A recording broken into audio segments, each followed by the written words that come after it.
नमस्कार, मैं हूं दीपिका शर्मा। आप देख रहे हैं क्राइम तक।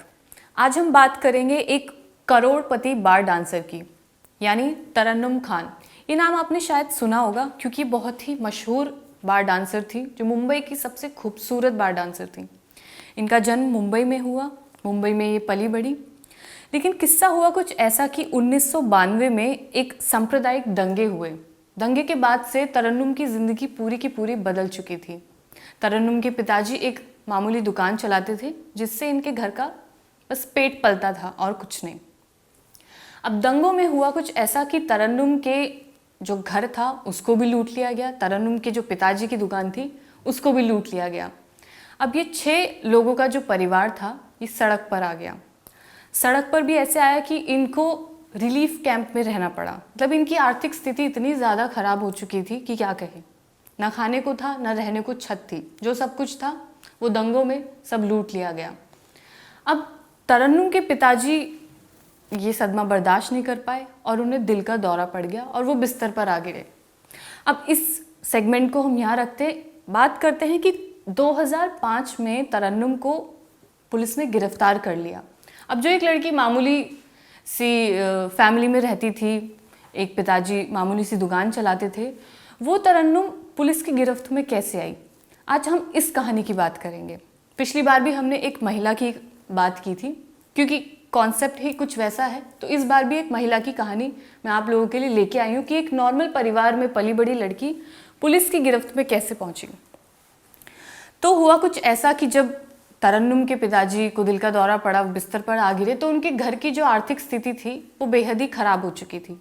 अब जो सारा घर खर्च था, जो घर को संभालना था, वो तरन्नुम के कंधों पर आ पड़ा। अब वो खुश हो या ना हो, उन्हें नौकरी चाहिए थी। अब उन्हें पहली नौकरी जो मिली वो मिली मुंबई के मशहूर दीपा बार में। वो एक बार डांसर के रूप में वहाँ लगी और जो थोड़े बहुत पैसे उन्हें उस समय भी मिलते थे उससे वो अपने घर का खर्चा चलाती थी, अपने परिवार के लिए खाना और सबसे ज़रूरी अपने पिता की दवाइयाँ और इलाज का ध्यान रखना। अब दीपा बार में डांस करते करते कई लोगों से उनका मिलना मिलाना हुआ।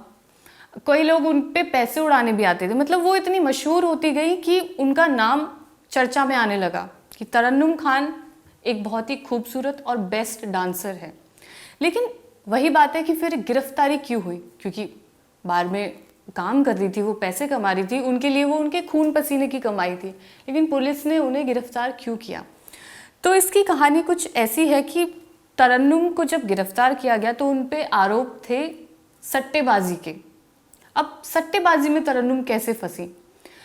हुआ कुछ ऐसा कि जब बार होता है उसमें कई तरह के लोग आते हैं। हालांकि ये सभी आरोप तरन्नुम ने झुटलाए हैं, लेकिन ऐसे आरोप लगे हैं कि कई बुकीज़ के साथ उनके कनेक्शन हुआ करते थे। मतलब वो अपने डांस से, अपनी खूबसूरती से लोगों को फंसाती थी सट्टेबाजी के लिए। ऐसे उन पे आरोप लगे थे। तो जब बड़े बड़े लोग ही ज़्यादातर सट्टेबाजी करते हैं, ऐसे ही लोगों ने सट्टेबाजी की भी। तो एक रात ऐसा हुआ कि जाली स्टैम्प पेपर, मतलब फेक स्टैम्प पेपर बनाने वाले बहुत ही मशहूर, उनका नाम मैं बताऊंगी, अब्दुल करीम तेलगी। ये बहुत ही फेमस इंसान, क्योंकि इन्होंने जाली स्टैम्प पेपर का धंधा शुरू किया था और अंधा पैसा था इनके पास। इन्होंने एक रात तरन्नुम पर 90 लाख रुपए खर्च किए। मतलब उनके ऊपर 90 लाख रुपए उड़ा दिए, जिसके बाद तरन्नुम इतनी चर्चा में आई कि वो करोड़पति बार डांसर बन गई। क्योंकि अब्दुल करीम के लिए तो बहुत ही छोटी रकम थी, 90 लाख उन्होंने उड़ाए, लेकिन उनकी खूबसूरती पर वो इतना मर मिटे कि इतने पैसे उन्होंने उन पर उड़ा दिए। अब इस रात के बाद तरन्नुम की ज़िंदगी एकदम बदल चुकी थी, क्योंकि वो एक गरीब परिवार से थी और इतनी दौलत शौहरत देखकर उनकी ज़िंदगी पूरी की पूरी पलट चुकी थी। फिर हुआ कुछ ऐसा कि तरन्नुम को जब पैसे दिखने लगे तो लालच भी जाहिर सी बात है कि होना ही था। तो वो कई बुकीज़ के कनेक्शन में आई, क्रिकेट के ऊपर सट्टेबाजी में वो आने लगी। उसके बाद कई अंडरवर्ल्ड के गैंगस्टर्स के साथ उनका उठना बैठना होने लगा। और इन सब के बाद फिर वो दुबई जैसे बड़े देशों में और कई देशों में वो जाने लगी। किस लिए? उनके डांस के शो के लिए। कई ऐसे लोग उनके फ़ैन हो गए थे जो उनका डांस देखने के लिए देश विदेश से आते थे। ऐसा ही उनके साथ हुआ। तो उनकी ज़िंदगी अब धीरे धीरे ऊंचे पड़ाव पर जाती जा रही थी और शायद उनके लिए पैसा बहुत ही मामूली चीज़ हो गई थी। मतलब एक होता है ना कि आप जब इतना पैसा कमा लेते हैं तो आपको और पैसा कमाने का लालच आता है। तरन्नुम के ऊपर तो इतने पैसे उड़ाने वाले थे कि क्या कहें, एक रात में 90 लाख रुपए उड़ा दिए। अब हुआ कुछ ऐसा कि जो भी तरन्नुम के पास जितने भी पैसे आते थे वो अपने घर ले जाकर रख देती थी। एक बातचीत में तरन्नुम का ये कहना भी है कि वो उनके खून पसीने की कमाई थी और वो उसे अपने घर अपने पास रखना चाहती थी। ऐसे ही उन्होंने सारे जितने भी कई लाखों करोड़ों रुपए उन्होंने अपने घर में रख दिए। अब कुछ ऐसा हुआ कि जिससे तरन्नुम एकदम वाकिफ नहीं थी। एक रात उनके घर पे इनकम टैक्स की रेड पड़ी, इनकम टैक्स का छापा पड़ा उनके घर पे, जिसके बाद उनकी जिंदगी तरन्नुम की बदल गई थी। क्योंकि उन्हें कभी भी ऐसा कोई भी अंदाजा नहीं था कि एक बार डांसर के घर पे भी कभी रेड पड़ेगी, या उन्हें शायद इस बात का अंदाजा नहीं था कि वो बुकिंग और इस सट्टे के आरोप में कभी फंसेगी। यही रीजन रहा होगा कि उन्होंने कभी ऐसा सोचा नहीं।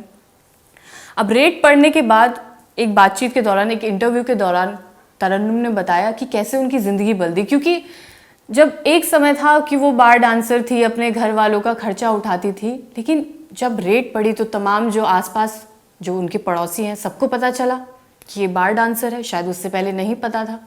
उसके बाद जो कोई उनके घर के आसपास आता जाता था वो कहता था, वो देखो उस बार डांसर का घर, वो देखो उस तरन्नुम का घर जो सट्टेबाजी के आरोप में फंसी, जो गैंगस्टर के साथ उठना बैठना रखती थी। इन सब तमाम चीज़ों के बाद तरन्नुम की ज़िंदगी एकदम थम चुकी थी।